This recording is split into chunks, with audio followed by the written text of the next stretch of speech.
Welcome to the NCGA FMC Ag Weather Outlook for May 2nd, 2015. I know many of you are getting started with corn planting, so weather's very important. I know it's always important to you, but I think especially this time of year, it's very important that we're not either too wet or too dry, nor too cold or too hot. But I wanted to sort of start off by looking at the maximum consecutive dry days over the last week. That gives us some idea, and you see a lot of this yellow, and that's indicating that it's been a very dry week. We had very few wet days, and we actually had in many areas 6 or 7 consecutive dry days. So it was a very, very quiet week. And if we look at where the precipitation fell last week, we can see this sort of a modest band of precipitation right here through the eastern Corn Belt, starting in Iowa and then moving across Illinois, Indiana. But that was not all that significant, but again, quite light pretty much elsewhere.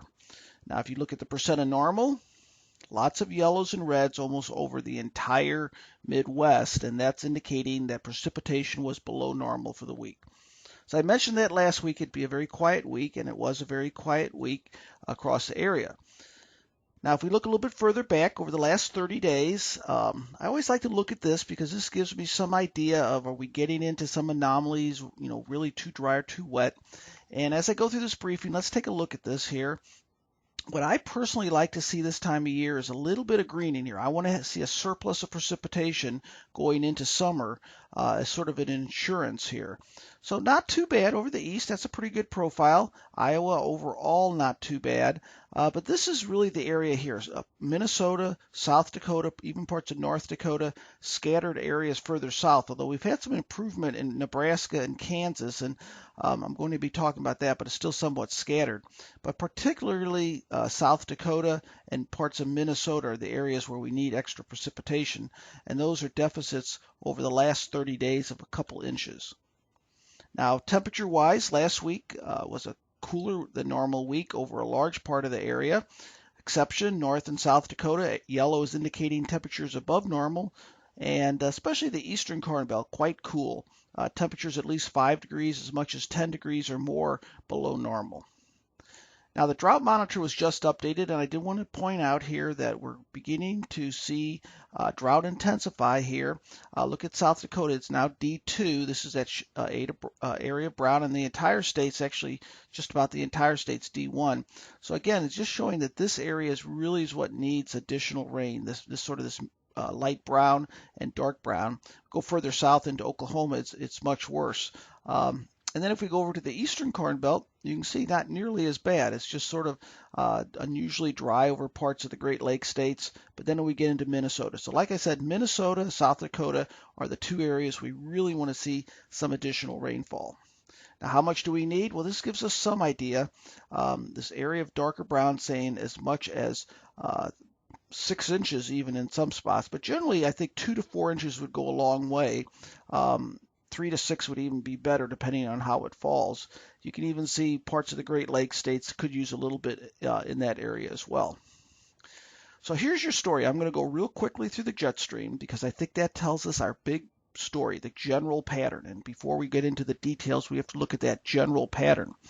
And the brown is indicating that the jet stream is further north than normal. It's pushing up to the north. You can sort of see that bulge here. It sort of comes in like this, sort of pushes up to the north. And this is an average for this week.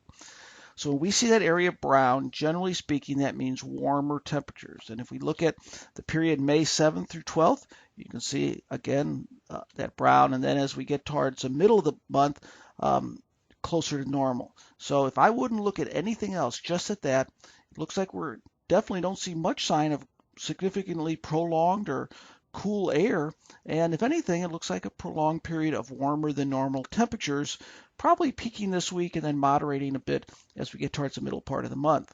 So speaking of this week, here we go, above normal temperatures over most regions. There will be a weak cold front pushing through that'll be cooling temperatures a bit over the northern plains. It's a fairly weak front. So by Thursday, look how far north 80-degree temperatures go.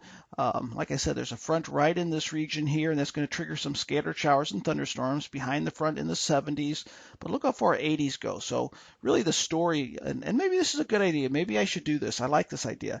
Maybe I should put sort of the weather headline of the week. And if I had to do it this week, it'd be a bump in soil moisture soil temperatures. I think we've been waiting for this for a while. I think this is going to be that week. Now, before I show you that, let's talk about precipitation. That front is going to be a fairly stationary front. It's going to bring some scattered showers and storms. This area is not the area that needs it the most, but it certainly can use some precipitation. And I think this is sort of really this time of year, I think we get this. This is going to recharge soils, especially upper soils, and put us in pretty good shape for summer, at least early summer. So this is actually going to be overall, it might give us some field delays, but I think it's going to be overall, when we look at the big seasonal perspective, a welcome rainfall.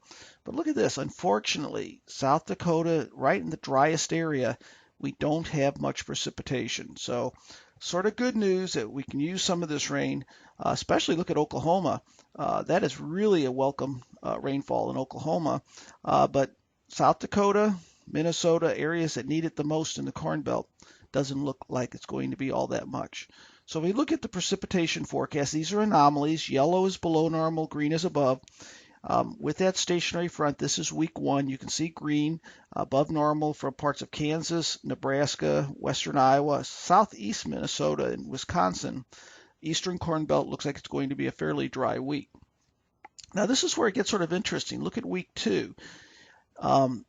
It looks like we're going to have some significant continuing recharge over Nebraska and Kansas. So it looks like the shift that was very early this season in the Eastern Corn Belt is going to shift in the far west. But unfortunately, I don't see that perhaps getting into areas again that need that. It'll be close. There could be some limited relief. I don't see it working all that far north. Now, when we jump to 3 and 4 weeks out, I don't want to get too excited about this. I'll just present it. I think the message here is it looks like the Eastern Corn Belt is going to be drying, but the Western Corn Belt could be going through a number of weeks where there'll at least be some precipitation, and give some hope that we'll work some of that up into the Dakotas and Minnesota. So here are your soil temperatures. 60 degrees have pretty much worked up into now southern Kansas, right into the far southern part of Missouri. And I want to sort of show you here as we go forward. Take a look at how temperatures really begin to work their way north this week, warm. That darker color is 65, and look how much that pushes up into the Eastern Corn Belt. And that's due to those temperatures, air temperatures, and really we're going to have a push, very strong push in this direction of temperatures up to around 65 degrees at soil moisture. So again, here we go, start of the week. Here we go by the end of the week. So here your takeaway, some scattered storms over the central part of the Corn Belt due to that stationary front. Eastern Corn Belt fairly quiet. Overall, nothing all that impressive this week, but there is some needed soil moisture recharge due to the rainfall over the Western Corn Belt. And overall, the story looks like warmer temperatures and warmer soils well into May. So that's this week's forecast, ag forecast. A lot going on. I'll keep you updated. You know what? I don't mind taking your questions. If you ever have a question, send me an email. I don't mind answering. I like to hear what's going on. Tell me what's going on in your area. And if you feel like there's something I need to be hitting here on my briefing that I'm not, let me know. I'd be glad to make adjustments. So have a great week. Talk to you again very soon.